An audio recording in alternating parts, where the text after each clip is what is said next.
pour nous, nous croyons vraiment que ce n'est pas multiplication de plusieurs vies, comme on dit, la vie d'avant, la vie d'aujourd'hui, la vie d'après, et puis on va revenir plusieurs fois. La métempsychose, on peut penser à beaucoup de choses. Donc, les catholiques, on ne croit pas à la résurrection, à part celle du Christ. Enfin... Oui, mais c'est-à-dire, comment on va pas s'amuser à prier sur un cadavre, quoi. C'est ça la question. Non, c'est-à-dire que la question... Il est en train de te taquiner. Ah, j'ai compris. J'ai vu d'entrer dans les... Pour que tu atterrisses sur le terrain des téléévangélistes protestants qui promettent des résurrections à tout bout de champ. Ouais. Oui, c'est ça, en disant... C'est ça le fond de ça. Oui, c'est ça.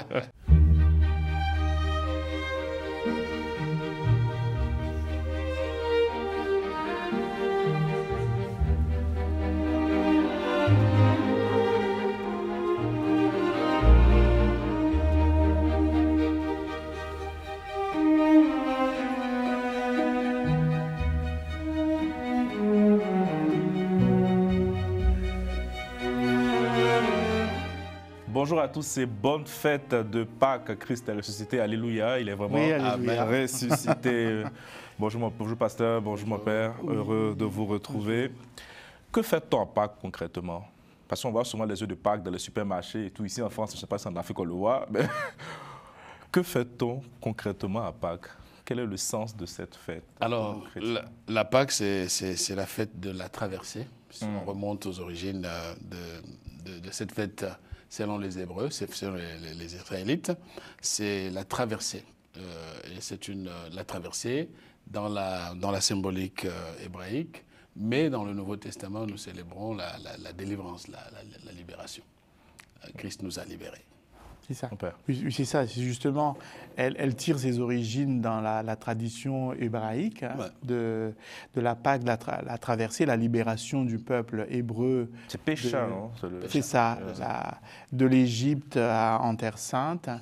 Et justement, cette libération par Moïse, mais pour la foi chrétienne, c'est le Christ. Le nouveau Moïse, comme on dit, qui libère le peuple de Dieu de l'esclavage du péché par sa... Parce que les Juifs continuent de célébrer la Pâque encore. Hein.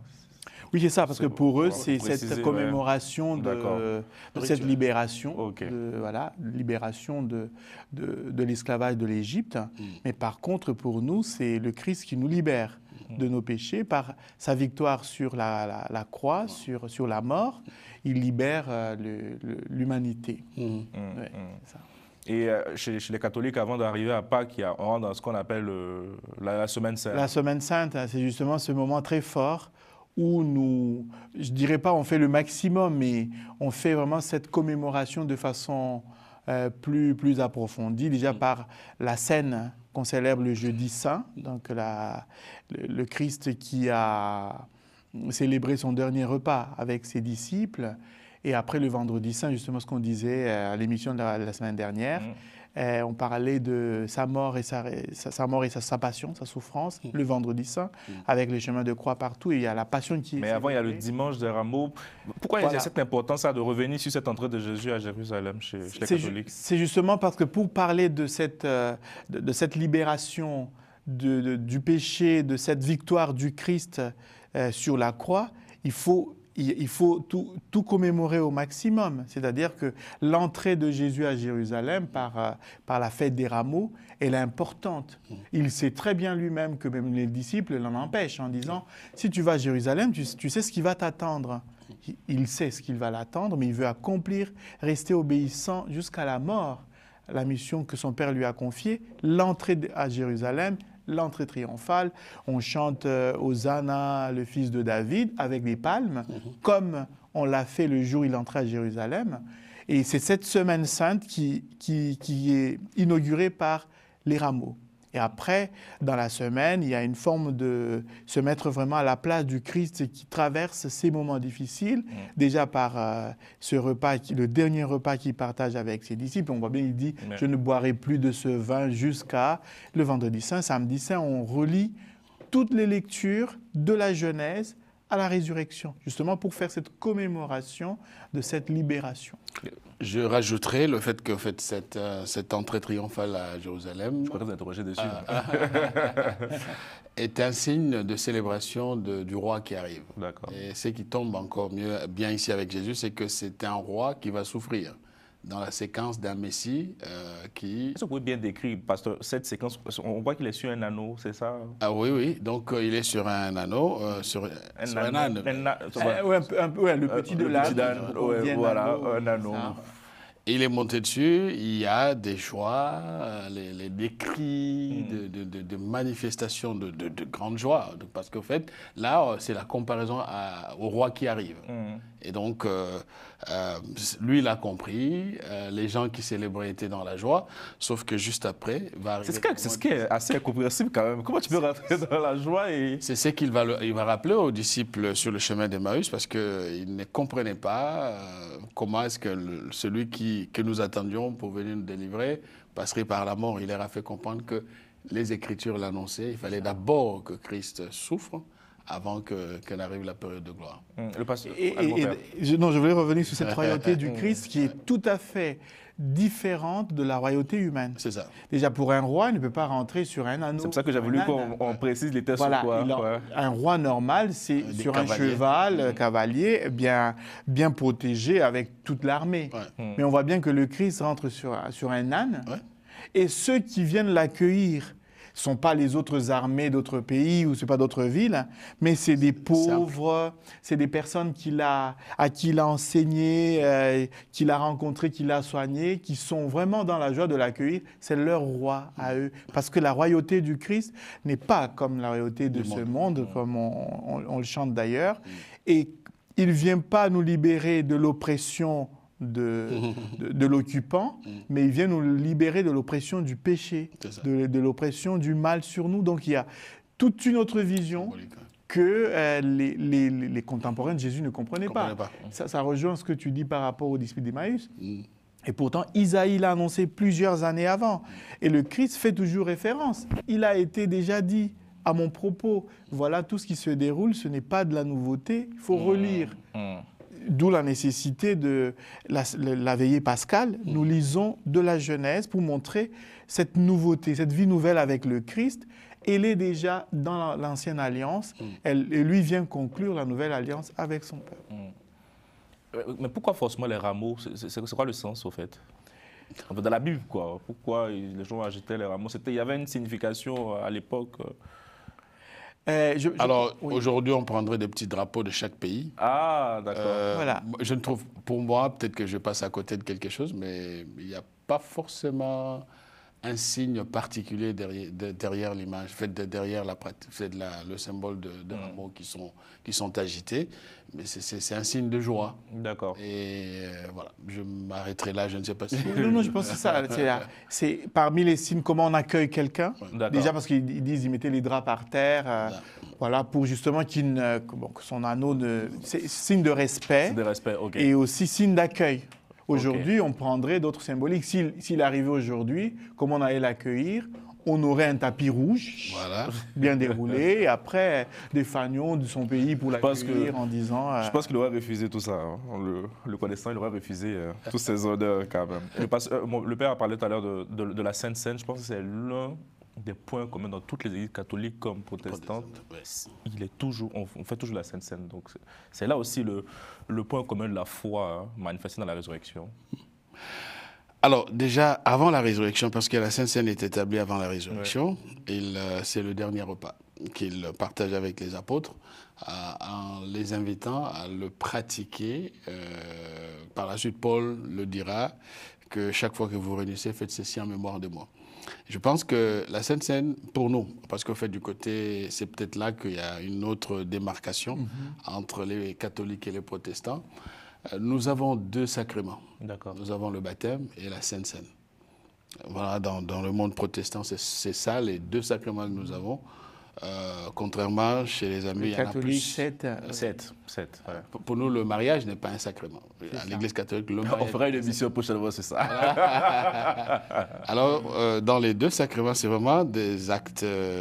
les sacrements sont des moyens de communication de la grâce. D'accord. La Sainte Seine pour nous, en tout cas de comment nous interprétons les Écritures, est un repas qui nous rappelle que Christ est mort, parce qu'en fait, il y a le corps, le pain, symbole du corps, le vin ou le jus, ça dépend des cultures, symbole du sang. Et à chaque fois que nous nous réunissons, nous partageons ces éléments en pensant à ce qui a eu lieu et en ayant les regards vers l'avenir, en sachant que le Seigneur reviendra. C'est ça. Et moi, je rajouterai un aspect que j'ai étudié aussi en théologie sacramentaire, c'est que si vous êtes arrivés seulement à 2, il y a un plus qui est important à rajouter pour nos auditeurs. Oui, c'est bien. Hein, c'est pour appuyer l'argument. C'est pour appuyer l'argument. C'est parce qu'il y a la promesse de la vie éternelle. Okay. Dans ces 2 sacrements que vous avez gardés. Celui qui est baptisé, on voit bien le Christ qui dit, si tu ne renais pas de nouveau, tu n'as pas droit à la vie éternelle, en parlant à Nicodème. Dans l'évangile de Jean, il y a la promesse de la vie éternelle. C'est pareil, qui mange ce corps et boit mon sang à la vie éternelle, je les ressusciterai au dernier jour. C'est ça. Alors, dans la mouvance protestante, ils ont gardé les 2 parce qu'il y a la promesse de la résurrection, la promesse de la vie éternelle. Tandis que nous, même si on a les 2 aussi, l'Eucharistie et le baptême, nous avons les autres sacrements, les 5 autres, même s'il n'y a pas la promesse parce que nous, on considère que c'est des moments aussi forts du don du Christ à son peuple. Bon, on ne va pas travailler sur les différences de choix, mais je pense que dans tous ces sacrements qui sont les signes visibles de la présence du Christ, il y a toujours la vie du Christ qu'on donne à son peuple. Je pense que c'est très important à souligner. Même si dans la tradition de l'Eucharistie, ce qu'on appelle la scène, nous on appelle la communion, même si nous sommes restés sur la tradition de ce qu'il a fait, c'est le pain sans levain avec pas le jus de raisin, mais le vin. Non, c'est juste une parenthèse, mais c'est parce qu'on voulait... Très importante parenthèse. Très important. Ça varie des mais églises. Qu'on voulait garder, parce que c'est ce qu'il a utilisé, ce qu'il a fait, mais je pense qu'il y a eu tous les débats. Je vois bien au Congo avec les théologiens qui disaient, est-ce que si on n'a pas les moyens de garder une coupe en or, est-ce qu'on ne peut pas faire une coupe en bois? C'est le calice, ça. Ouais. Alors du coup, est-ce qu'on ne peut pas prendre un autre jus à la place du vin? Parce que si on ne produit pas le vin, il coûte très cher. On peut prendre un vin de palme, je sais pas, on peut prendre un jus de bissap. Voilà, il y a eu des débats déjà à ce propos. On n'est pas là pour essayer de rentrer dans le débat. Mais la symbolique, c'est très important de voir que ces moments forts du Christ nous réunissent. Ces moments forts nous réunissent, que ce soit les protestants, les catholiques, mais au moins on se dit, ce sont les gestes forts du don du Christ avant de quitter de ce monde à son Père. Donc, je pense que c'est... Il y a peut-être un élément que j'ajouterais à ce que vient de dire le Père. En fait, dans l'approche protestante, l'Eucharistie ou la Sainte Seine pour nous, c'est symbolique. Alors que chez les catholiques, vraiment, il y a une vraie habitation, la présence réelle. Ah oui. Là, il y a une démarque. Le Saint-Sacrement, peut-être, qu'on peut retrouver. C'est ça, oui. Donc, nous, on le fait en signe de... il n'y a pas de présence réelle pour nous. D'accord. C'est pour ça qu'au fait... C'est bien de marquer ça. C'est pour ça que les éléments peuvent changer. Dans des cultures, l'alcool n'est pas accepté. On prend d'autres choses. Chez vous, c'est le jus de raisin, pasteur? Les deux. Les deux. Dans nos églises, on n'a pas de problème avec le vin. Donc, ça, y a pas de souci. Oui. Mais actuellement, suite à la Covid, nous avons tout mis en jus de raisin importé pour des questions d'hygiène. Ouais. C'est ça. Et même, je pense que dans les éléments que, pasteur, tu rajoutes, c'est même s'il y a cette petite démarcation qu'on veut marquer, c'est important de voir que la symbolique, c'est la commémoration pour vous de cet événement.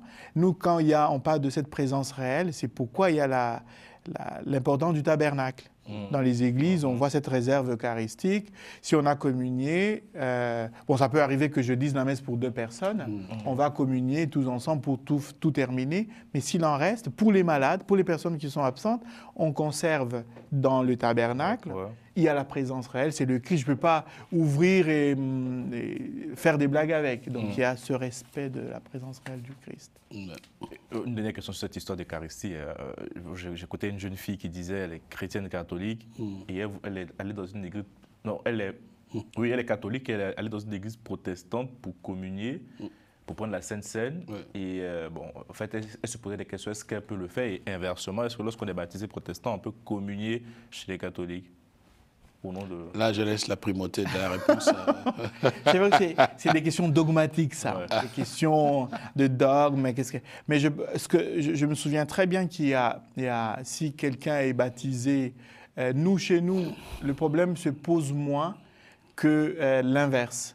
L'inverse, c'est-à-dire que, admettons que quelqu'un soit baptisé chez les catholiques, quand il va dans une église protestante, il est rebaptisé. Tout est refait pour le baptême. Tandis que l'inverse, nous, on fait des compléments. Parce que le baptême au nom de Jésus, ou le baptême, c'est la Sainte Trinité, parce qu'il y a deux formules. Les disciples qui reviennent dire à Jésus, on a baptisé au nom de Jésus. Et dans Matthieu 28, allez baptiser-les au nom du Père et du Fils et du Saint-Esprit. Nous prenons cette formule de trinitaire pour le baptême, tandis que dans les... Nous aussi. C'est ça. Il y a des mouvances dans les églises, immersion, ou même juste au nom de Jésus, ou bien au nom du Père et du Fils et du Saint-Esprit. Donc nous, on a des ajouts, on fait des compléments de formation, de catéchèse, pour considérer ce baptême sans rebaptiser la personne. Et puis la personne peut communier. Je vois bien que quand il y a l'œcuménisme, par exemple avec certaines églises luthériennes, quand ils vont à une célébration catholique, on voit bien qu'ils viennent communier. Mais l'inverse, quand c'est des catholiques, ou même déjà entre les catholiques et les orthodoxes, ça pose aussi un petit problème. On ne va pas communier quand on est chez les orthodoxes, même si on est catholique. Et ça pose problème. Est-ce qu'un catholique qui va à un mariage... il y a la Sainte Seine, petite communier à Sainte Seine. Je pense que ça dépend maintenant de problématiques sur place, comment le pasteur peut le prendre. On en parle parce que Pâques aussi, c'est le baptême. Hein? Oui. Et c'est vrai que tout ce que vient de dire le Père me paraît... en tout cas, il a raison. Et c'est peut-être la preuve pour nous, ça c'est moi, personnellement, pour moi, c'est une preuve de maturité que j'admire chez les catholiques. De ce côté-là, il y a ce pas où le baptême protestant n'est pas anéanti, il est juste complété par d'autres éléments. Alors que chez nous, on a tendance à tout refaire parce que le débat porte sur la forme. Est-ce que c'est l'immersion ou l'aspersion? Vous voyez? Mais c'est vrai que... coup de chapeau catholique. Et après, ça reste... Vous allez fâcher vos amis protestants, pasteur. non, mais en même temps, il y a des éléments aussi que moi j'admire bien chez vous. C'est cette symbolique qui est aussi forte. Nous, quelquefois, on est aussi trop relativistes. Mais je pense que moi, il m'est déjà arrivé de baptiser par immersion, parce que l'Église le permet. Il y a un baptistère profond. Et il y a la symbolique du passage. Donc, tous les catéchumènes sont de l'autre côté. Moi, je suis dans le fond baptismal. Je suis vraiment dans l'eau. Et j'appelle le catéchumène, qui est un adulte, parce qu'on peut aussi baptiser les adultes, pas seulement des bébés, qui vient me rejoindre. Et je le plonge 3 fois. Et il passe par l'autre porte pour dire qu'il a traversé cette mort symbolique. Je trouve qu'il y a des églises où on baptise aussi par immersion chez nous. Mais c'est parce que, pour des raisons aussi climatiques, c'est en plein hiver, on ne peut pas baptiser quelqu'un dans une rivière et après il va... Voilà, je pense qu'il ne faut pas aussi... J'admire qu'il y a... C'est ça la force de l'esprit, on arrive à conjuguer les points communs. On va essayer de méditer un peu le test de Pâques. Oui. Et puis, si Romain peut le mettre à l'antenne, à l'écran. Voilà, c'est un peu loin pour vous, mes pères. Moi, je vais essayer de lire pour les dictateurs. Après le sabbat, c'est tiré de... c'est tiré de Matthieu, chapitre 28, versets 1 à 10. Vous pouvez ouvrir vos Bibles à la maison, regarder et lire avec moi. Donc, après le sabbat, à l'heure où commençait le premier jour de la semaine, Marie-Madeleine et l'autre Marie viennent au tombeau de Jésus. Soudain, il y eut un grand tremblement de terre. L'ange du Seigneur descend du ciel, roule la pierre et s'assoit dessus. Il avait l'aspect de l'éclair et son vêtement était blanc comme la neige. Les gardes sont bouleversés de peur et deviennent comme morts. Alors l'ange dit aux femmes, « Vous, soyez sans crainte. Je sais que vous cherchez Jésus le crucifié. Il n'est pas ici, car il est ressuscité, comme il avait dit. Venez voir l'endroit où il reposait. Puis, vite, allez dire à ses disciples, Il est ressuscité d'entre les morts, il vous précède en Galilée, là vous le verrez. Voilà ce que j'avais à vous dire. Vite, elle quitte le tombeau, tremblante et toute joyeuse, et elle court porter la nouvelle aux disciples. Et voici que Jésus vient à leur rencontre et leur dit, « Je vous salue ». Elle s'approche et se prosterne devant lui. Alors Jésus lui dit, « Soyez sans crainte, allez annoncer à mes frères qu'ils doivent se rendre en Galilée, c'est là qu'ils me verront. » Mon Père. C'est un très beau texte. Un très beau texte que j'aime bien méditer parce que c'est sûr qu'on a plusieurs textes qui relatent bien cet événement, ce récit de la résurrection. Et si peut-être il faut le décortiquer, il y a déjà le fait de, comme le décrit bien Matthieu, cet événement réel du Christ ressuscité. Mais moi, j'aime bien ce texte pour une raison. Hein. Peut-être que quand on parle beaucoup des disciples, on oublie, pour moi, les premiers disciples, ce sont ces femmes-là qui sont matinales. Les disciples ont peur. Oui. Ils sont calfeutrés, bien fermés, bien verrouillés. Ils ont peur de subir le même sort que leur maître. Mais ces femmes, parce qu'il y a la tradition d'aller pour l'embaumement des morts, après, elles sont là. Les premières messagères pour moi de la résurrection. Je le dis quand même pour rappeler à nos sœurs que vous êtes quand même les premières messagères de la résurrection. Je ne dis pas que les disciples, ils avaient peur, ils sont calfeutrés, ils ne sont pas premiers. Moi, j'attire beaucoup l'attention, même quand je prêche, si c'est ce passage, je le dis. Je dis, ne vous considérez pas seconde pour annoncer le Christ. Quand il dit, allez dire à mes frères d'aller en Galilée, c'est là qu'ils me verront, il s'adresse à ces femmes. Ce sont les premières messagères pour aller dire aux disciples, hey, sortez, il faut qu'on aille en Galilée parce que c'est là que nous avons eu son message. Je pense que c'est important aujourd'hui que nos sœurs se rendent compte qu'elles ont un rôle important dans cette annonce du Christ mort et ressuscité, qu'elles ne se mettent pas au second plan. Elles sont les premières messagères. Justement c'est pas pour trouver des questions d'égalité, mais c'est important pour moi de le souligner. On le souligne moins. Je l'ai, pour aller dans le même sens, j'avais mon assemblée générale avec l'Église la semaine passée. Et j'ai fait un constat dans l'auditoire. J'ai compté, en fait, le secrétaire de l'Église m'a envoyé les informations. Et au fait, au sein de notre communauté, les femmes sont le double du nombre des hommes. Waouh. Et donc, j'ai dit à l'Église, il ne faut pas rigoler avec la présence féminine ici, parce que sans elle, la foi chrétienne aurait beaucoup de difficultés. C'est vraiment c'est elle qui donne le cri pascal. Et ce sont les premières à apporter le message de C'est quoi? Que faisons-nous? C'est d'annoncer la résurrection de Christ et de dire qu'il est vivant et que l'espoir est possible. Ce sont les femmes qui le font en premier. Dans ce contexte. J'écoutais une fois d'un père qui disait que lorsque les disciples couraient aussi pour aller voir si Jésus n'était pas encore, et on dit Pierre courait lentement parce qu'il avait peur de... Non, c'est pas... Parce que c'est vrai. C'est son âge. C'est son âge. Jean Comme il a régné 3 fois. C'est ça. Non, Jean était plus jeune. Bon, d'ailleurs, c'est l'évangile de Jean. C'est Jean qui raconte le disciple plus jeune, le disciple bien-aimé arriva en premier, mais n'entra pas. Il attend. Parce que plus rapide, plus agile. D'accord. Voilà. Ça n'a rien à voir avec... Non, je pense que ça, c'est l'interprétation qui est tout à fait réelle. Ça n'a rien à voir avec la peur de dire... Qu'est-ce qui va passer? Il va me toiser en disant tu m'as renié, tu viens me voir et tout. Je voulais rajouter un point sur la résurrection. Pour moi, l'apôtre Paul donne un texte central lorsqu'il rappelle dans 1 Corinthiens 15 que si la résurrection n'existait pas, nous sommes les plus malheureux d'entre les hommes. Et il s'adresse aux chrétiens pour leur montrer que tout ne s'arrête pas dans ce monde-ci avec cette vie présente. Si Christ est ressuscité, par sa résurrection, nous avons les prémices de ce qui nous attend.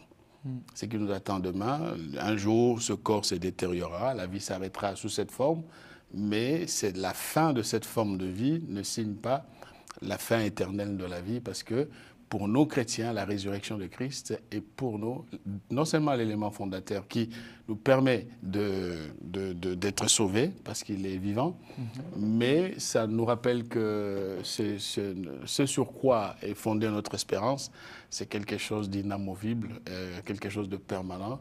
Et donc, cette foi-là est une force pour nous. Donc, la résurrection de Christ est une réalité. C'est une belle passe que vous me faites parce que même si nous reste 4-5 minutes, je voulais qu'on aborde un peu la question de la résurrection à l'aune de nouvelles croyances aujourd'hui. Est-ce qu'aujourd'hui, encore on peut assister à des résurrections, Père? J'avais parlé un peu avec le pasteur une fois, je me souviens. Oui, moi je pense que la résurrection, le pasteur vient de le dire, c'est fondamental pour notre foi comme chrétien.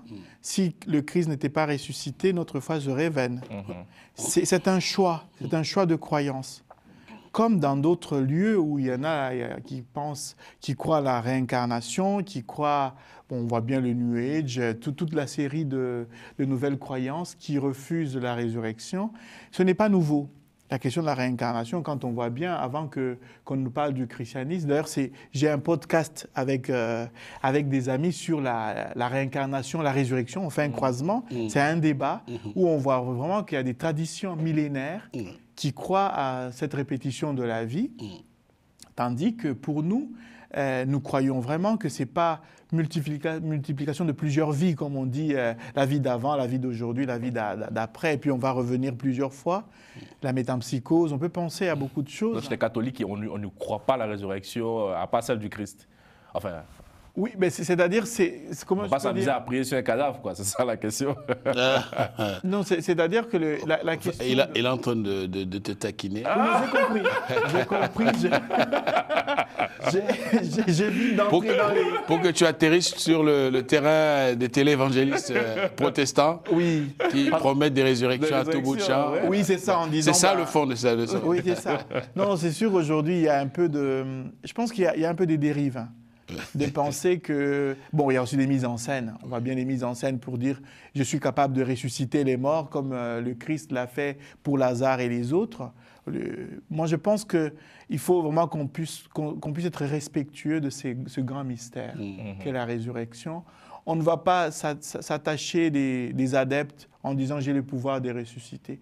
Il y a des formes de résurrection, des petites résurrections qu'on peut donner. Un sourire à la vie de quelqu'un, une joie, une libération. C'est des petites résurrections. Il n'y a pas que de sortir quelqu'un, voilà, j'impose des mains, allez, sors de ton cercueil, là j'ai les pouvoirs comme le Christ.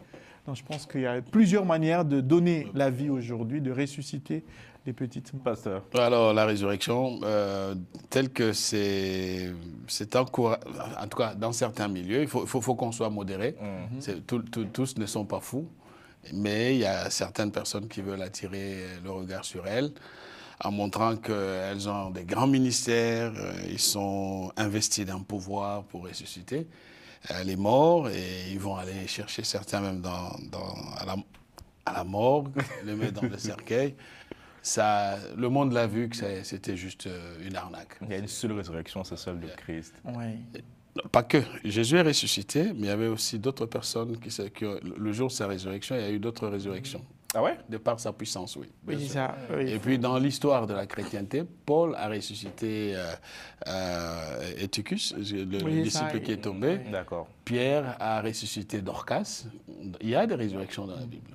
Et même aujourd'hui, il peut y avoir des résurrections. On a des histoires contemporaines où l'enfant est déclaré cliniquement mort, et puis le parent dit non, Seigneur, et puis il prie, et puis la vie revient. Ça existe ces cas-là. Si c'est la volonté de Dieu. Bien sûr. C'est pas une résurrection téléguidée. C'est une résurrection qui est voulue par le Seigneur, peut-être à l'insistance d'un parent et devant la détresse d'une personne. Mais souvent on entend dire que Dieu, c'est pas fini pour toi. Dieu a un plan, bon, enfin. C'est ça. Même si après on mourra, pour attendre cette résurrection des morts dont parle le Christ dans les évangiles. Donc il faut comprendre que même celui qui a été ressuscité entre guillemets par un pasteur en Afrique du Sud, il va mourir un jour. Et il est mort. Il est mort. Et on attend cette résurrection que le Christ nous promet à la fin.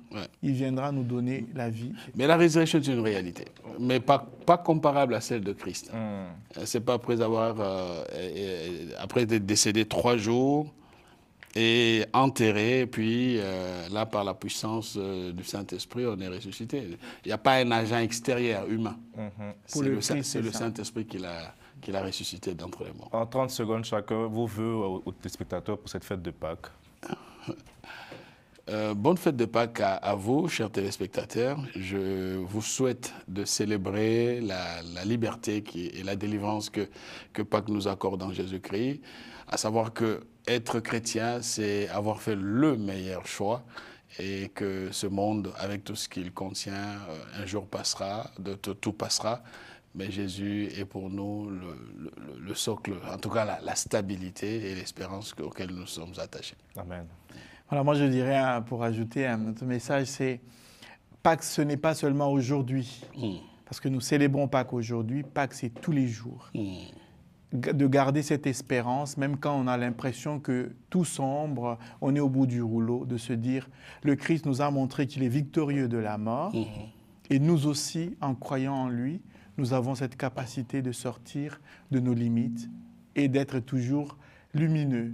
Et pour terminer, je pense que le passage qu'on a lu, les femmes sont les premières messagères. Ne l'oubliez pas, continuez à annoncer. Merci beaucoup. Merci à Robert Clicquot de Mec à la réalisation. Très bonne fête de Pâques et à dimanche prochain.